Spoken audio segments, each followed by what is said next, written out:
വർഷങ്ങൾ കൂടുന്തോറും വളരെ പ്രാധാന്യമുള്ള ഒന്നാണ് ബിസിനസ്സിൽ ഈ ഡാറ്റകൾ എന്നത്. ഡാറ്റ എങ്ങനെയാണ് അനലൈസ് ചെയ്യുന്നത്? എൻ്റെ കൂടെയുള്ളത് ഹസനാണ്. ഹസൻ, എന്തുമാത്രം പ്രാധാന്യമുണ്ട് ഈ ഡാറ്റകൾക്ക്?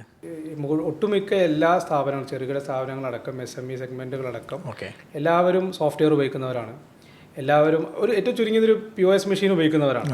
അപ്പോൾ നമ്മൾ ദിവസക്കണക്കിന് നമ്മുടെ സ്ഥാപനങ്ങൾ ഉണ്ടാക്കുന്ന ഡാറ്റ ഒരുപാടുണ്ട് അവിടെ.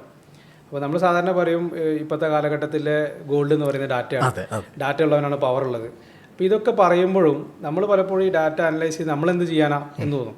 പക്ഷേ ഞങ്ങളുടെയൊക്കെ എക്സ്പീരിയൻസിൽ ഞങ്ങളുടെയൊക്കെ ചെറുകിട SME ക്ലയൻസ് തന്നെ ആരാണോ ഡാറ്റയെ കൃത്യമായി വിശകലനം ചെയ്യുന്നത്, അത് ഭയങ്കര സംഭവമാകണമെന്നില്ല.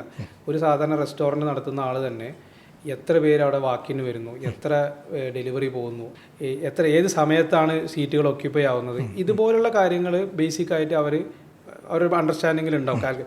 ഇത് ഒരു റെസ്റ്റോറൻ്റൊക്കെ ഉള്ള ആൾക്ക് അദ്ദേഹത്തിന് തന്നെ അത് ഒരു മനസ്സിൽ വെച്ച് കൺട്രോൾ ചെയ്യും. ഇത് ഗ്രോ ചെയ്യാൻ തുടങ്ങുന്ന സമയത്ത് ഇത് കൃത്യമായിട്ട് നമുക്ക് റെപ്ലിക്കേറ്റ് ചെയ്യാനോ കോപ്പി പേസ്റ്റ് ചെയ്യാനോ കഴിയില്ല. കാരണം ഈ ഒരാൾ വെച്ച് തന്നെ ഇതെല്ലാം മാനേജ് ചെയ്യാൻ കഴിയില്ല.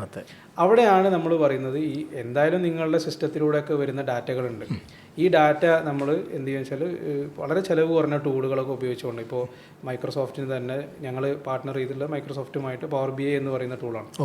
ഇതിലേക്ക് നമ്മുടെ ഡാറ്റകൾ ഇട്ട് കഴിഞ്ഞാൽ നമുക്ക് വളരെ നല്ല അനലിറ്റിക്കലായിട്ടുള്ള പോയിന്റുകൾ, അതായത് നമ്മൾ ഇതുവരെ കാണാത്ത, ചിലപ്പോൾ നമ്മൾ വിചാരിക്കും എന്ന് പറയുന്ന പ്രൊഡക്റ്റാണ് ഏറ്റവും കൂടുതൽ സെല്ലാവുന്നത്.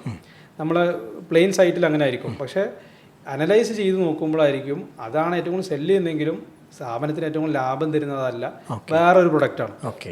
അപ്പോൾ ഇതുപോലെയുള്ള ചെറിയ ഇൻസൈറ്റുകൾ ഇത് ഈ ഡാറ്റ അനലൈസ് ചെയ്യുമ്പോഴാണ് നമുക്ക് കിട്ടുക. അപ്പോൾ ഈ ഡാറ്റ അനാലിസിസ് എന്ന് പറഞ്ഞാൽ ഈ പറഞ്ഞ പോലെ ഭയങ്കര സംഭവമാക്കി പറയേണ്ടതോ സംഭവമാക്കി ചെയ്യേണ്ടതോ ഇല്ല.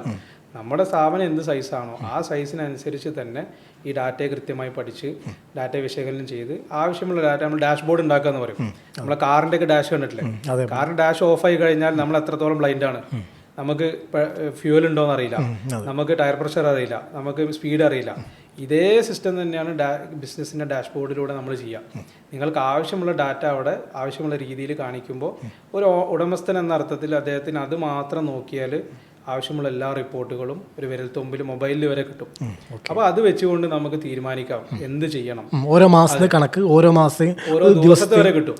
അപ്പോൾ അതിൽ ഇനി ഒരു പുതിയ ബ്രാഞ്ച് ഓപ്പൺ ചെയ്യണോ വേണ്ടയോ, ഇനി അതിൽ നിലവിലുള്ള ബ്രാഞ്ചിന്റെ വലുപ്പം കൂട്ടണോ വേണ്ടയോ, പുതിയ ആൾക്കാരെ എടുക്കണോ വേണ്ടയോ, അതിനെത്ര ചെലവുണ്ട്, അതിനെത്ര വേണം എന്നുള്ളതൊക്കെ അത് ചെയ്ത് കഴിഞ്ഞാലുള്ള റിസൾട്ട് എന്താന്ന് വരെ നമുക്ക് അതിൽ കാണിച്ചു കൊടുക്കാൻ പറ്റും. അപ്പോൾ ഇത് ചെയ്യണമെന്ന് പറയുന്നത് എന്തുകൊണ്ടാണെന്ന് വെച്ചാൽ ഇപ്പോൾ പഴയ പോലെയല്ല GCC മാർക്കറ്റൊക്കെ പോകുന്നത്. ഇപ്പോൾ നമ്മൾ സൗദി അറേബ്യയെ കുറിച്ച് കാണുന്നുണ്ട്, വളരെ ഫാസ്റ്റാണ് പോകുന്നത്.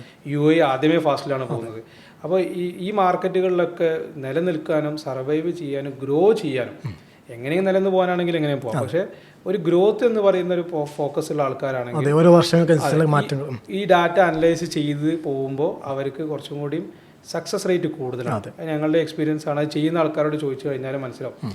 ഇപ്പം നമ്മൾ കാണുന്ന വലിയ വൻകിട കച്ചവടക്കാരൊക്കെ ഒരു ഹിസ്റ്ററി എടുത്ത് പരിശോധിച്ച് നോക്കിയാൽ ഒരു ലെവലിൽ അവരെന്ത് ചെയ്താണ് ഈ ഡാറ്റയെ പഠിച്ച് അനലൈസ് ചെയ്ത് അതിനെ ബേസ് ചെയ്തൊരു തീരുമാനങ്ങൾ എടുത്തപ്പോഴാണ് അവർ സ്റ്റെപ്പ് ബൈ സ്റ്റെപ്പായി ഗ്രോ ചെയ്ത് പോയത്.